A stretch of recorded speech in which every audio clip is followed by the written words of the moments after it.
Manipur, tomorrow, the inner outer constituencies which are there, the polling is going to get over, the repolling is going to get over. And Manipur is set to vote in this second phase on Friday for the Outer Manipur seat, which will complete the Lok Sabha polling in the violence-hit state. The first phase of the polling was held on 19th April, which witnessed odd cases of violence, and repolling was carried out in 11 polling booths. For the Inner Manipur seat on April 22nd, which was concluded peacefully with a turnout of 81.6%. 4 contestants are in fray from the Outer Manipur seat, and around 1 lakh people are eligible to vote in the polls. The Election Commission has taken all the measures and made arrangements to ensure smooth and peaceful polling, and has also urged the voters to come out in large numbers and participate in the democratic exercise. So let's play out the bite of Pradeep Kumar Jha. 857 polling stations, including 9 special polling stations, are going for polls, and they are all part of the Outer Manipur parliamentary constituency, and all the necessary arrangements have been done. And 87 companies of Central Paramilitary Forces and more than 4,000 personnel from State Police Force are being deployed for doing the security related work to ensure that the elections are free and fair and incident free. Also, there are 191 polling stations which shall be managed exclusively by women polling personnel, and we are going to do webcasting of the critical and the vulnerable polling stations, and all the measures are being taken to ensure that the voting experience is pleasant for each and every voter who comes to our polling stations. Congress too has fielded a candidate from the Outer Manipur seat, and the candidate is hopeful of winning against BJP packed NPF's candidate. Yet the Congress leader Kesham Meghachandra Singh criticized the law and order situation in Manipur under the Biren Singh's government. Let's play out Kesham's bite. Basically, this is in the hilly area. So this time Congress and the NPF, Naga People's Friends, they are fighting this skin fight between this NPF and the Congress. So this time also these people in the hill area supporting to the Congress, and we got a voice of the people of the hill that they want to support to Congress. So why? Because under this government, the systems is paralyzed. There is no administration at all. However, a day before polls, a blast damaged a bridge on National Highway 2 in Manipur, which is considered a lifeline for the state. The elections in Manipur will be concluded on Friday and have so far witnessed a good turnout despite few incidents of violence in the first phase of polling. Now, does this mean that a new leaf is being turned in Manipur and is moving closer to stability and peace, or people have just come out to vote in their respected areas where they reside because the ghettoization is complete? So, in this conversation, I am joined by Group Captain Binand Kumar Sharma, Dr. Tombing, Assistant Professor, National Law University and Judicial Academy, and Professor Prasannajit Biswas, Professor of Philosophy, Northeastern Hill University, Shillong, and Brijesh Pandey in studio. Brijesh, let's frame the debate. Well, I don't think that the situation is returning to normalcy anytime soon, and the fact of the matter is that yes, elections first phase was done. There were incident of violence also, and this is the reason why it was the Election Commission had ordered repolling in 11 polling stations. I think there is also a boycott of the elections by the cookie-bagged outfit, and you might not see violence in tomorrow also, but this doesn't mean that the situation in the state is returning to normalcy anytime soon. Okay, these are two completely different things. Okay, let me go across to Professor Prasannajit Biswas. Professor, I'm pretty upbeat, in the sense that I expected a lot more thing to have happened in Manipur, but I think pretty peaceful that way. Security has done a good job. Yes, there have been incidents, but they have organized it pretty well in the first part. Yeah, certainly. In the Inner Manipur constituency, there has been a kind of consistent effort on the part of the electorate to really uphold harmony, peace and stability leading to the elections. But the same is not the story in the hills, because hills are more divided than the valley, which we hardly realize. You can see the candidature and their ethnic configuration. Now, Nagas being the biggest chunk of voters here, or the biggest community, you have Thankul Nagas, you have Pomei Nagas, you have Jeliangrong Nagas.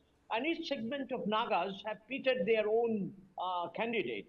So therefore, I'm afraid that the vote of Naga people may get divided. On the other side, Kuki Jomi vote may remain very much united, given that there is a victimization of Kuki Jomi people, and also there is a renewed sense of national consciousness and a sense of unity spanning in the entire Kuki Jomi region, starting from Outer Manipur to Mizoram. So therefore, this election will be very interesting, because it will set a counter trend both in the Inner Manipur and Outer Manipur. In the Inner Manipur, we have seen very spirited voting, and the voting is not for status quo. So therefore, you can see here that there is a undercurrent of change, and that undercurrent of change is keeping everything calm and quiet. Very much lull before the storm, I can say.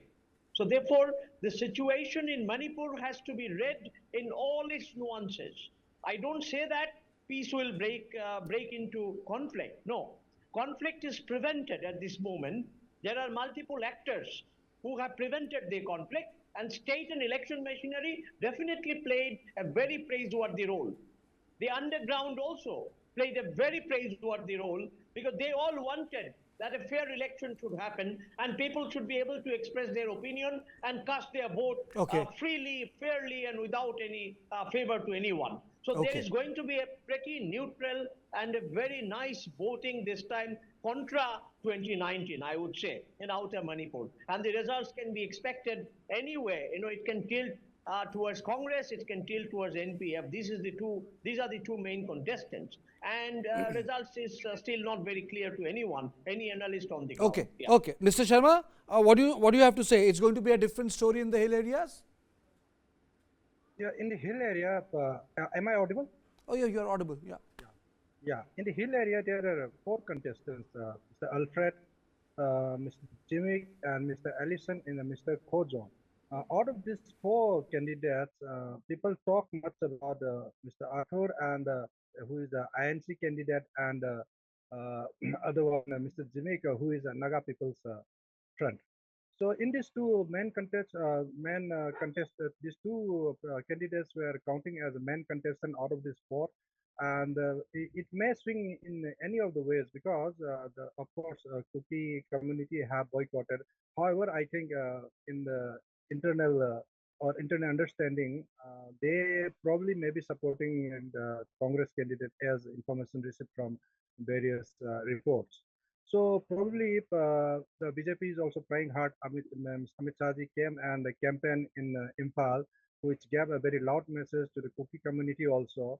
So in these hill areas, the Congress and the NPF will have a tough fight, and who will win, the outcome will come to know only on June 4th. However, we expect a very peaceful voting in the hill also, though Imphal had some incidents like firing and injury of 1 person, and in 11 polls it has to be revoted because of the this breaking of EVM machines and some mob violence, which could have been controlled easily, but in the second phase and on 22nd, it was very peacefully conducted. If the election is conducted in the hill outer areas, the manner in which the on 22nd 11 constitutions have been conducted, then it will be very peaceful, and it will be a very good say demonstration for setting up peace and harmony in the hills and valley as well.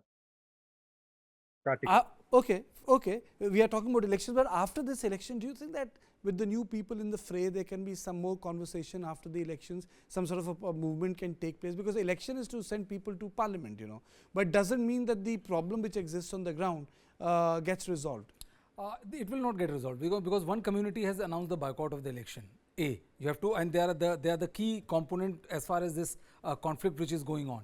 Second part is that if you go by the kind of deep distrust that is there between the 2 communities, and that assembly, all the MLAs, the Kuki MLAs have boycotted the proceedings, saying that they fear threat for their life, and there has been no meaningful conversation between the MLAs. I think, until unless the conversation starts at that level, if the member of parliaments are not going to do or not going, it's not going to be a magic wand which is going to change everything. All every single thing which has been ailing Manipur for You're the last basically 11 saying that months there are two different processes. There are two different processes. I think, it is a welcome sign that you are able to conduct elections without any kind of bloodshed and any kind of breakdown of machinery. That's a very welcome part. Nobody is denying that. But simultaneously, we also have to be very, very clear in our understanding that the situation on the ground has not changed much. The violence, you saw the kind of bombing which took place, which damaged part of NH2, which is lifeline in Manipur. So it's not like the bombings have subsided, the killing has subsided or completely gone away, or the breakdown in law and order in certain situations, the sporadic killings, they have gone away. None of that has gone away. Because in elections, there is an additional forces also which are controlling the situation. So there are many new things element. But will they be post-election announced? No, I don't think so. I'm also joined by Dr. Toming, Assistant Professor, National Law University. How do you look at the high polling, and how do you look at the fact that people have come out and voted, and incidents of violence is pretty much controlled? From a Zomi community people, this election did not seem much to have a meaning in one sense or the other. And another thing is that they have refrained any person from contesting this general election. This is another. And also there was this concern earlier that people should not vote, and then there was also this debate going on that if they at least they should go and vote and then maybe opt for nota or something and all that. However, our big concern right now is peace in Manipur, which is like Brijesh has said, very far-fetched, because the communities are still armed, and by now in the valley area there are 60,000 civilian militia. The 6,000 plus arms which have been looted are still with the civilians. So in a scenario like that, one part is the depiction of the exit polls, one part might be the concern of maybe vote rigging and all that. In fact, there's a writ petition which has been filed in the Supreme Court regarding these particular issues also. No meaning for the tribals. So let's see. Dr. Toming, why do you say that it has no meaning for the tribals?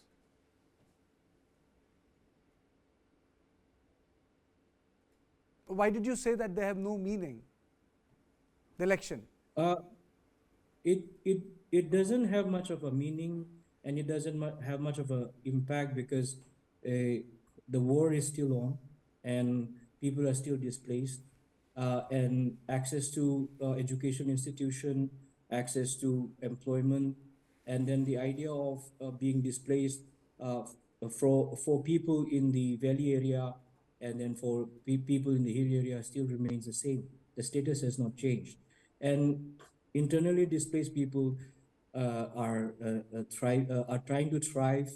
They are running out of resources. And this particular election, I don't know. From the Congress side, from the Inner Manipur, I think Professor Bimola Koizam might have some standing, but then again, will he have the general acceptance of majority of the people? I do not know. And then Mr. Arthur, I don't know yet, because the idea has been they have always been neutral. So will they be neutral? So that's a big query for us. But Prasannaji, if people expect big steps, I'm kind of happy with the baby steps. No violence. Yes, I mean, even if it is without any violence, but the internal differences are actually simmering, as my previous learned speaker has already pointed out. Even in the case of Inner Manipur election, think about Professor Bimola Koizam, who is a kind of a star candidate. But he had to face many difficulties, and these difficulties were unforeseen. They were uncalled for obstacles that were created for him. So to keep the election fair and totally obstacle-free is a big challenge in Manipur. And in Outer Manipur especially, when you have multiple ethnicities, and some of the ethnicities are trying to represent them vociferously in the parliament, I would say, by putting their own candidate despite not having winnable numbers. And votes are getting divided in ethnic lines. In such a situation, you see Kuki Jomi community which has borne this brunt of the ethnic conflict, and they still have these deep scars, displacement. For them, what is the meaning of elections? As it is rightly pointed out, in fact, a sense of stability, a sense of an assurance of peace, an assurance of a healthy democratic life needed to be brought back. But political parties haven't done this groundwork, nor the state has done. So therefore, people are left to fend for themselves, and they are left in the lurch. And in such a situation, election didn't really generate much of a public interest, I would say, though it is very, very crucial for determining the future of the Outer Manipur or the hills of Manipur. So therefore, the question about autonomy, the question about I think the Kuki-Jomi moot point. I autonomy. think the moot point you are saying. The moot point you are saying Yes. is, and I'll take that to Nandakumar Sharma, that the election demonstrated the ability of the state to hold a free and fair poll. But Mr. Sharma, it has failed in a way to resolve the differences. Kartika, you may say that. However, I disagree with my previous panelist saying that INC candidate had different set of environment. All the candidates had the same environment. It may be RPI, it may be Congress, or it may be BJP. Though BJP may have little advantage because they are having the power right now. However, all the candidates, not only these three candidates, there are other three more candidates. They all have the same level playing field. And as Bridges has brought out correctly, the violence has not started. Even yesterday, today, and the day before yesterday, we have been attacked. The Maitai, the areas have been attacked by the Kuki armed groups, which is very sad in such a difficult hour. And also, my previous panel has mentioned only the Kuki-Jo community has been shown as a victim. The people of the Manipur are suffering. Not only the Maitai, Kuki, or even the Nagas are suffering. The suffering of Maitais also should be acknowledged because the Maitais cannot go beyond Kangpokpi. Though we have so much difficulties, we are participating in this democratic process, thinking that it will bring a peaceful solution with different means. So this is how people are participating, and 68% overall is a very good percentage voting if you see all over India. Okay. So I completely disagree with my previous panel's view, and the process of election in Manipur, though it is a violent heat, it is going in a very democratic process, and the level playing field is same for all the candidates. Okay, I think we can all agree to disagree, but the fact of the matter is that the polls in Manipur have been peaceful, and if you look at the data, it's pretty much high. And if you look at the episodes of violence, they are not as what people expect it to be. So I would say, in all fairness, in everything passes out as smoothly as the last time election happened, the previous phase. I think the job has been done pretty well by the security forces in Manipur with the sort of violence which was there, the guns which are out there. I think it's a fantastic job which the security forces have done in the state. Yes, resolutions, reconciliation is required, but one baby step has been taken, and that baby step is a very well organized election.